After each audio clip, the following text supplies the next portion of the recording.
It was a Thursday, one of those quiet afternoons when the light cuts through the living room just right, hitting the old armchair and making you think maybe, just maybe, peace is something you can hold for a few more hours. I'd poured myself a cup of mint tea and was checking Asher's school email, his homework reminders, soccer team update, the usual weekday mess. Then came the knock. Not the knock of a neighbor, not the friendly borrow a ladder kind. No, this was 3 knocks. Measured, confident, like someone who believed they already belonged. I opened the door, and there she was, Sylvie. Her smile was too wide for someone uninvited, and behind her, standing still, his backpack hanging off one shoulder, was Asher, my stepson, the kid I'd been raising for nearly 5 years. "Sylvie?" I said, careful, neutral. She held up a folded paper. 5 years of free stay is enough, don't you think? My throat dried.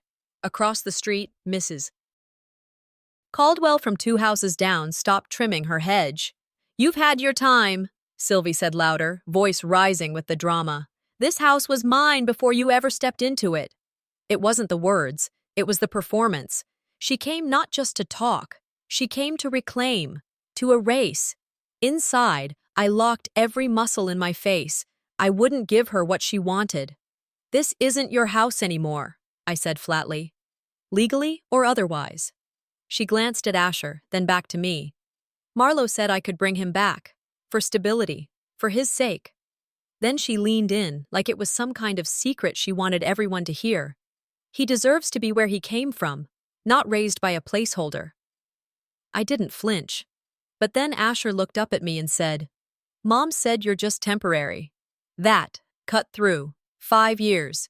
Every packed lunch, every dentist appointment, every silent morning picking up laundry, and every whispered "good night, kiddo" when he pretended to sleep. And now I was just temporary. For a second, I saw myself stepping back, closing the door, locking it, but I didn't. Instead, I nodded. "Let's not do this in front of him. Because you don't win wars on the porch. You win them by choosing the battlefield. Come in." They entered like they still remembered where everything belonged. Sylvie led the way, stepping over the threshold like Moses into promised land. Her eyes scanned the living room. "Your little armchair," she murmured, eyes sparkling like she was walking through memory. "That used to be mine." Asher stood beside her, looking around, not with recognition, but with confusion. This had been his home for half his life, but words, when repeated enough, start to rewrite memory. She was counting on that. I walked behind them and flicked the side switch on my phone. Recorder, on. Let her talk. Let her claim. Let her step in deeper. Sylvie moved toward the hallway. "I think the guest room will do for now, until Marlo gets here. Then we'll shift back into the master, like it always was." I didn't say a word, didn't stop her. Not yet. Asher walked past me, not looking me in the eye. His silence said more than her shouting did. I watched them drop their bags on my living room floor like they were laying claim to sacred land, and smiled. War has always been won with silence before the strike. The moment they stepped in, the house changed. It wasn't the furniture or the lighting. It was in the way the air moved, how their footsteps sounded heavier than they should have. I watched Sylvie lead Asher into the living room like she was giving a tour of her old empire. She motioned to the couch, my couch, patted the cushion like she was dusting off her history, then gestured for him to sit. Asher obeyed, quiet, but watching me from the corner of his eye. Sylvie adjusted the throw pillow behind him like she was reclaiming some unspoken right. Her fingers grazed the edges of the mantel. And there, between the fake candles and the old clock that hadn't worked in years, sat a photo of her and Marlo. Her and Asher. Not one of me. She didn't need to say anything. Her eyes did the talking. This was her territory, at least in her head. I stood there for another beat, then turned toward the hallway. The master bedroom door was open. That was odd. I hadn't left it open. My steps slowed as I approached, and my stomach curled up tight. Inside, my suitcase had been moved, neatly set beside the dresser. My clothes, folded, my lotions and books from the nightstand, stacked in a box on the floor. The bed, the one I made every morning out of habit more than joy, had been stripped of my blanket, and on the back of the door, her robe, the one with the lace cuffs and the faint lavender scent I hadn't smelled in years. Asher stood behind me, chewing the sleeve of his hoodie. "Mom says she sleeps better in her old bed," he said softly. "She's not trying to make you mad." I nodded, though he hadn't asked for a response. "Tell her it's all yours," I said, already walking away. Back in the hallway, I passed a mirror. My reflection didn't look surprised, just tired. There was no nameplate outside that room, no name etched into the furniture. But if there had been, it would have been hers now. Dinner came like a duty. I cooked because no one else would, and I plated the rice with practiced movements. Harriet arrived midway through. She wore her Sunday lipstick even though it was Tuesday, maybe to look less stunned about the whole situation. I placed the dishes on the table, and as everyone sat, Harriet reached for the first bowl, then instinctively handed it to Sylvie. "Oops," she said with a little laugh. "Old habits." Sylvie chuckled, but didn't pass it back. I sat down without a word, not because I had nothing to say, but because the words would have sounded too small next to theirs. I watched the steam rise from the rice and tried to remember when I'd started associating meals with silence. The taste was familiar, but not comforting. It was bland. Or maybe it was me. Midway through the meal, Sylvie clasped her hands and said, "Would it be all right if I said grace?" Harriet nodded immediately. Marlowe looked up from his plate. Asher just stared into his cup. I didn't say anything. I folded my hands, kept my eyes open, and listened. "I'm thankful to be home," she said at the end, voice soft like she was praying for forgiveness from someone she still thought owed her something. She didn't mention me, not once. I glanced around the table. I was sitting there, breathing, chewing, but invisible. When she opened her eyes, she caught mine and smiled with a politeness that wasn't real. The kind of smile you give a cashier when you want to leave but need one more receipt printed. I smiled back. "More salt?" I asked, holding out the shaker. She blinked, just once, because power isn't loud. It's the woman who stays seated at the table, long after they've tried to push her out of the frame. The rain started just after dinner, tapping softly against the windows like it was trying to soften what couldn't be undone. Sylvie and Asher had gone into the den, something about a movie they used to watch. Harriet was on the phone, pretending not to listen while sitting 5 feet from the doorframe. I stayed in the hallway, quiet, unnoticed.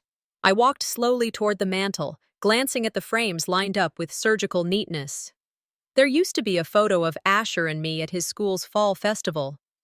I remembered the way he clutched my arm, embarrassed but proud I was there. That photo was gone now, replaced by one of Marlowe, Sylvie, and a toddler-aged Asher in matching shirts at the beach.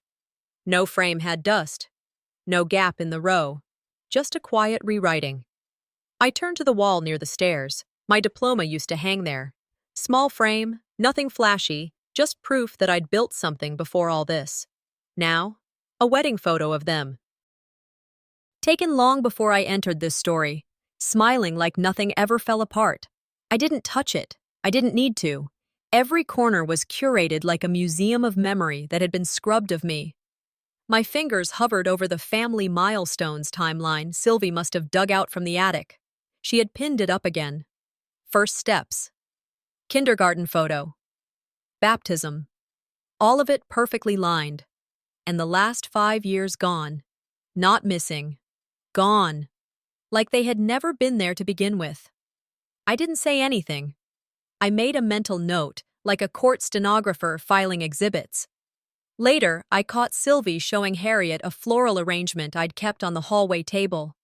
It wasn't grand, just a small vase with preserved roses, cream with faint pink tips. She ran her hand along the edge like it was sacred. "Remember this?" she said with a bright laugh. "You got it for me after Asher's birth." I stood nearby, listening, watching. That vase had been mine. I picked those flowers. Paid for them, wrote the note, and wrapped the bow myself. 5 years ago. My lips parted to correct her, but I didn't, because she wasn't lying to be cruel. She truly believed it. Harriet nodded. "Of course I do," she said, and they both smiled. I turned away. "Let them claim the roses. I'll hold the receipts." It wasn't just about the objects, it was about the story. And I was being written out, page by page, like a chapter that slowed the plot. I went into the kitchen for water, found Sylvie rearranging mugs.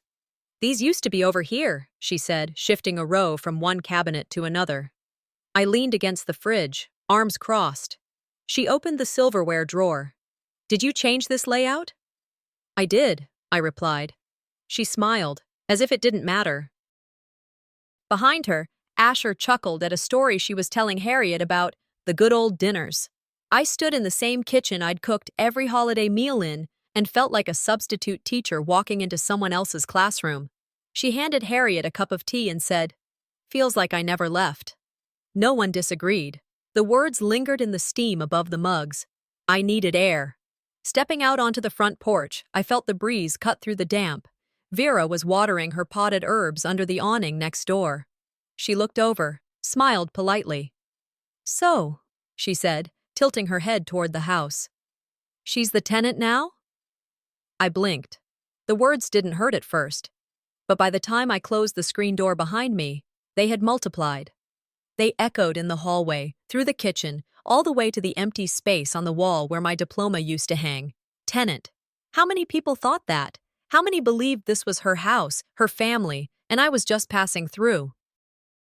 Tenants don't pay property tax, tenants don't fix the roof when it leaks at 2 a.m., and tenants don't stay after being erased. The night had stretched too long. I told myself I'd just grab my charger from the bedroom and come right back to the couch. But the second I opened that door, I froze.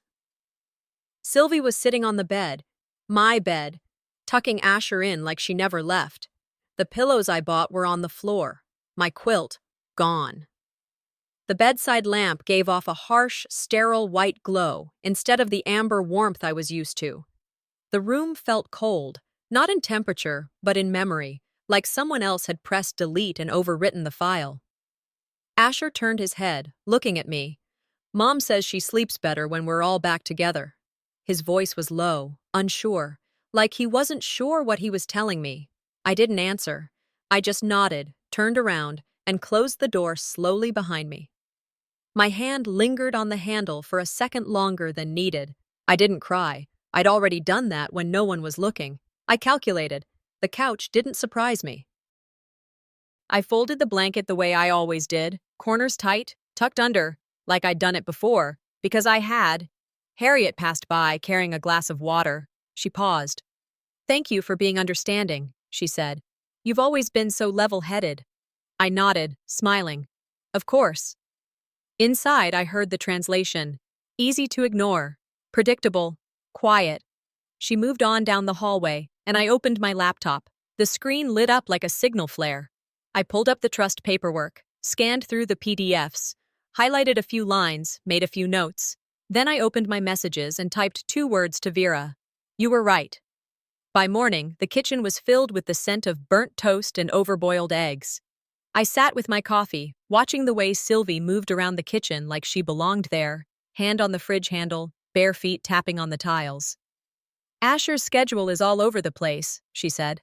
"I'm thinking of adjusting it. Make it more like what we had back then. He needs routine." I looked up from my mug, calm, centered. "You're adjusting things like you live here." She smiled. "Don't I?" "Temporarily," I said, then leaned forward just a little. "Push harder, and you'll force me to open drawers I've kept shut out of kindness." The clatter of a spoon on tile echoed louder than expected. Asher dropped it. Harriet looked up from her paper. Marlowe wasn't even at the table yet. Sylvie tilted her head. "Is that a threat?" "No," I said. "That's a courtesy. One that expires soon."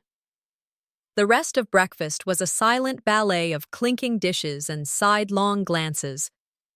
That evening, Marlowe walked in late. He tossed his keys into the ceramic bowl by the door, loosened his tie like the weight of the house didn't sit heavy on his shoulders.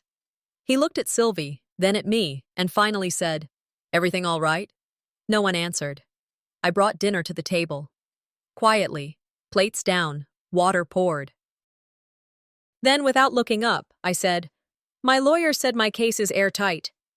The fork paused halfway to his mouth. Let's not make this ugly in front of Asher. And just like that, everything he hadn't said came into focus. He wasn't trying to help. He was trying to maintain a version of peace that only required me to stay quiet. I chewed slowly, swallowed. Then I smiled and said, "It's already ugly. You just didn't want to see it."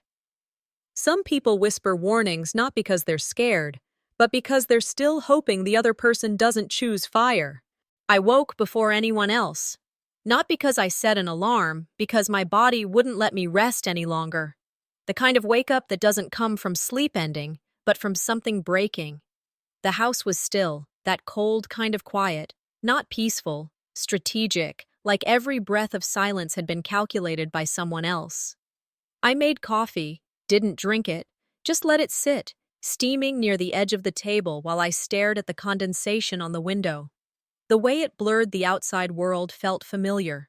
A version of my life, fogged, distorted, half mine. Harriet hadn't said much since the incident in the kitchen. Marlowe hadn't looked me in the eyes. Sylvie had acted like nothing happened. That kind of behavior is worse than an argument. It's dismissal dressed in calm. There was a drawer in the hallway I hadn't touched in over a year, not because I forgot about it, but because opening it meant I had to admit I'd known.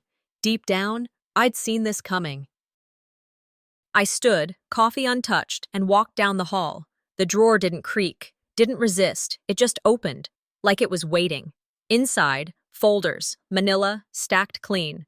The first one held a printed copy of the trust. My name was there, not Marlowe's, mine. I'd put this place in my name after refinancing it, not out of control, but to save us from a financial sinkhole. Back then, Sylvie had vanished, and the bank was knocking. Marlowe was unraveling. I had the credit, the stability, the plan. The house was drowning, and I pulled it out, quietly. Another folder held emails between me and Marlowe's lawyer. Negotiations, terms, verifications. My fingerprint was on every page of this place, but no one saw it anymore. Then came the bank statements. Month after month of payments. My name, my account. I ran my fingers over the paper edges like I was touching old bones. I didn't feel pride. I didn't feel triumph. I felt used. "I didn't save the house," I whispered to no one. "I saved him." In the last folder, I found something that hadn't been there the last time I looked. A scanned PDF, faintly signed, dated months before I ever moved in. An agreement, drawn up quietly by Marlowe, granting Sylvie temporary residential use of the home. In the event of family reintegration. My mouth dried. He made space for her before he made space for me. Before I unpacked my books, before I put my name on the mailbox, he left a key under the doormat for someone else.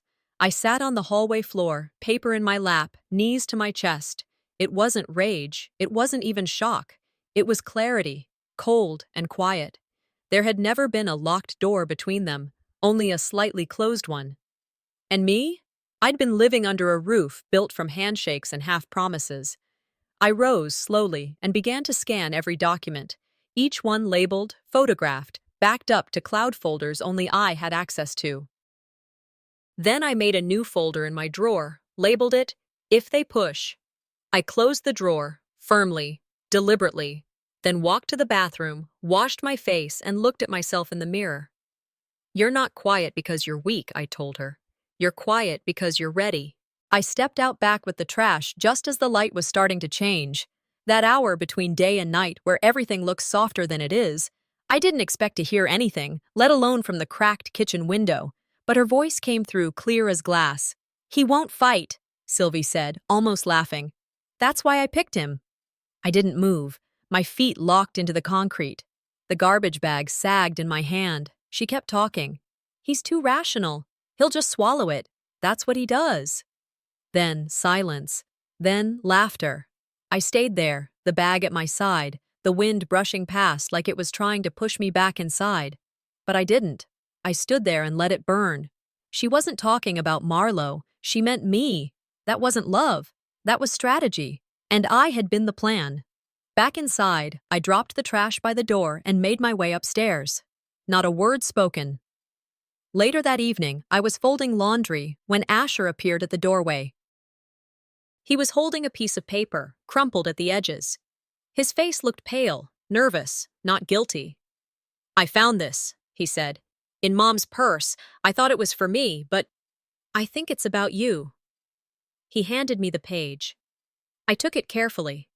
It wasn't dated, not signed, just handwriting I recognized too well. Sylvie's. A draft of something. Maybe a letter. Maybe a speech. Words scratched out, replaced, but clear enough. She's the placeholder. Asher needs recentering.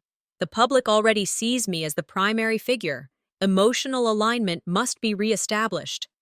I blinked, reading it again. This wasn't accidental. This was a blueprint. She had planned to take the house, not just the walls, but the narrative, the boy, the sympathy. "Asher," I said gently, "where exactly did you find this?" He shrugged. "I was looking for gum." I knelt down, touched his arm. "You did the right thing." "Thank you." He nodded, unsure why this paper made my shoulders square up the way they did. After he left, I stared at the page again. One corner torn, a coffee stain near the margin. No edits made out of guilt, only for precision. I slipped it into a folder and walked 2 houses down. Vera opened the door before I knocked. "You look like you didn't come for small talk," she said. I handed her the paper. "I need a second set of eyes." She read it twice, then poured 2 glasses of wine. "You were right to be quiet this long," she said. "But now it's your silence that's dangerous."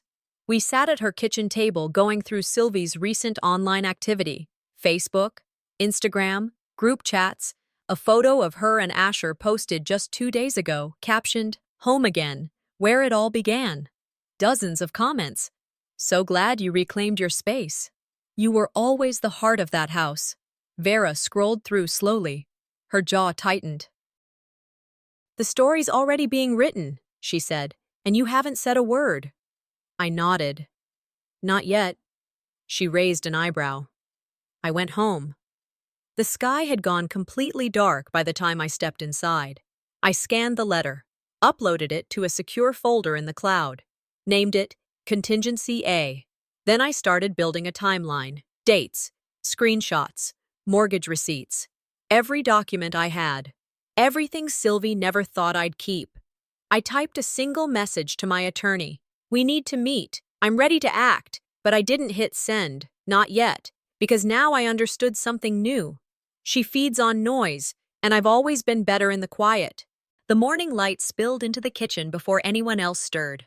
I sat at the table, watching the way Sylvie floated barefoot across the floor, like it had always been hers.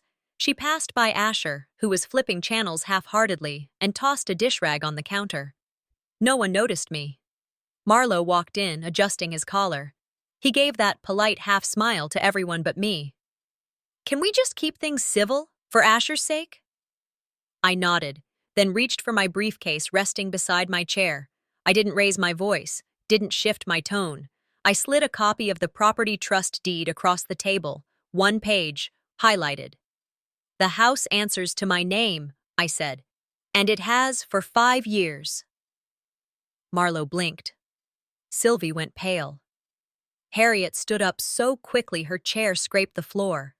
She muttered something and excused herself to the guest room. No yelling, no denial. That was what surprised me most. Just silence, heavy and hard, settling into every wall like smoke. Sylvie stared at the document. "Legal doesn't always mean moral," she finally said, her voice tight. I sipped my tea. "Morality doesn't pay the property tax." Her mouth opened, then closed. The weight of that page on the table was more than any of them could carry. It was 5 years of quiet investments, of silent repairs, of me picking up bills no one else wanted to touch. Asher looked at me, really looked this time. "Does that mean we have to leave?" I didn't rush the answer. "It means I get to decide who stays." The words dropped gently, but they landed like bricks. By midday, I stepped out into the backyard. Needed the air more than I needed company. The sun was stronger than it had been all week, warming the old wood under my bare feet. Luca was lounging by the side fence. Sylvie had been trying to get him to come to her all morning. Luca, she called again from the back steps. Come here, boy. Nothing. I crouched and gave one soft call. Luca! He stood immediately and trotted over, pressing his head into my thigh. Harriet had been watching from the kitchen. The window was open just enough. Even the dog knows, she whispered. It wasn't about ownership anymore. It was about belonging. And Luca had never been confused about that. Later that afternoon, a knock came at the front door. Not heavy, not demanding, but purposeful. I opened it to a courier, holding a small, firm envelope. Legal letterhead. For Miss Caldwell, he said.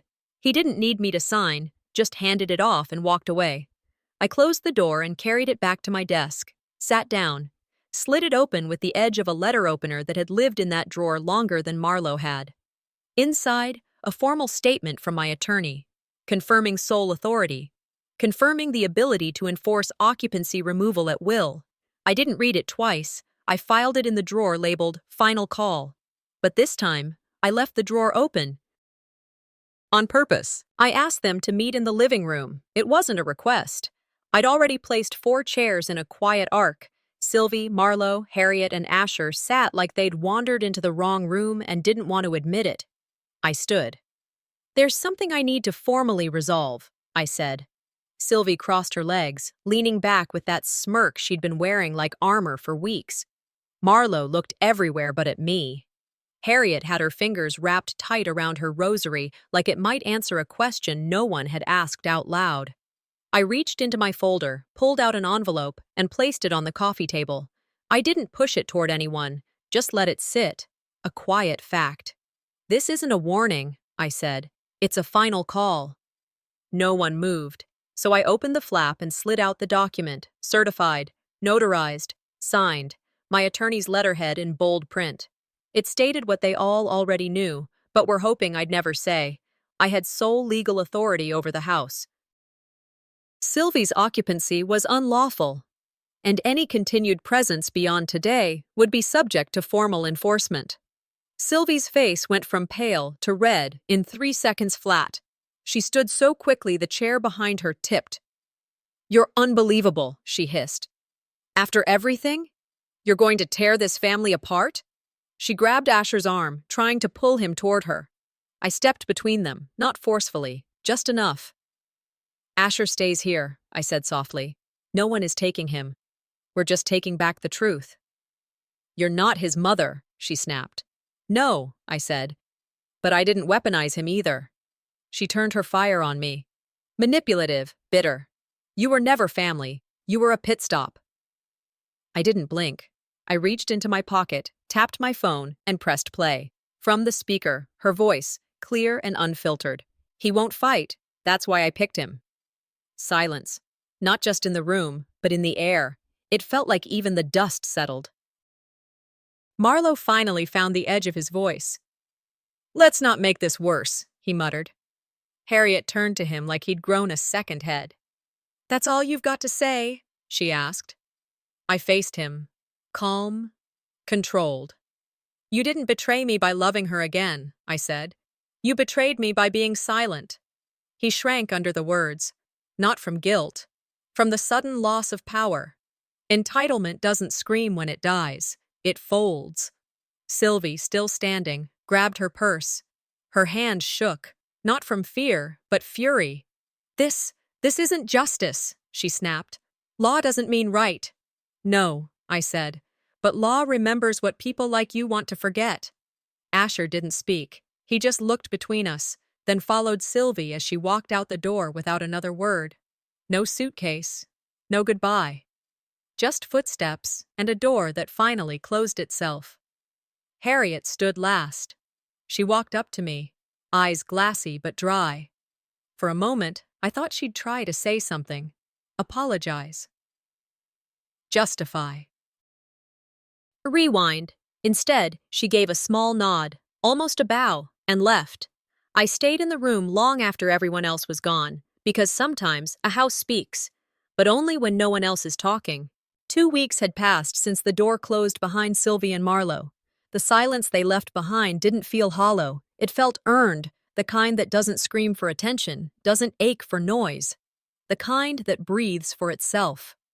I got up that morning, not because I had something to prove, but because I didn't. The kettle whistled soft. The coffee brewed without rush. I didn't check my phone. I didn't need to. I watered the plants, each one placed intentionally now, not just in corners they used to avoid. I pulled books from the shelf, rearranged them not by author or title, but by memory. The ones I read when I thought I was building a future. The ones I held on to when I was holding on to too little. Barefoot, I walked the hardwood from kitchen to hall. Every grain underfoot reminded me, I stayed. I didn't scream. I didn't beg. But I stayed. And now, the house wasn't just quiet. It was mine. Upstairs, I opened the drawer marked, "For when he's ready." Inside was the letter I wrote the night they left. I never mailed it, never sealed it, but I read it again now, whispering each word like they were still forming for the first time. You weren't why I fought, but you were why I stayed kind. I folded it slowly, placed it in an envelope, and tucked it back where it belonged. Some truths don't need a stage. They just need a safe place to sit until someone asks for them. I left the room, stepped outside, and walked toward the park. Not to find anyone, just to move in a space I didn't have to justify. Harriet was there, sitting on a bench, alone. We didn't speak at first. I sat beside her. The sun was warm but low, hanging off the tree lines like it hadn't decided if it wanted to stay. She didn't say sorry. I didn't expect her to. After a long pause, she glanced sideways. The house looks lighter. I nodded. It feels less rehearsed. She smiled. Not wide, not fake, just enough. You didn't raise your voice, she said, but you raised your life. And then she stood and walked away. When I got home, the afternoon light had shifted to that soft gold only autumn knows how to hold. It reached across the floor and touched the vase by the window. The vase, the one she'd once claimed as hers. I picked it up, walked into the yard, and gathered a handful of fallen leaves, reds, yellows, deep browns. I placed them inside, no water, no trimming, just what the yard had given me freely. I set the vase back on the window ledge and lit a candle beside it. It didn't feel like closure. It felt like understanding. I sat at the kitchen table, opened a blank journal, and wrote one sentence across the top of the page. Some victories don't roar. Some just let you breathe deeper. The wind outside shifted again. It moved through the trees like it had somewhere to go, but not yet. For now, it was resting, like me. The house hummed quietly, and for the first time in a long while, it was humming for me.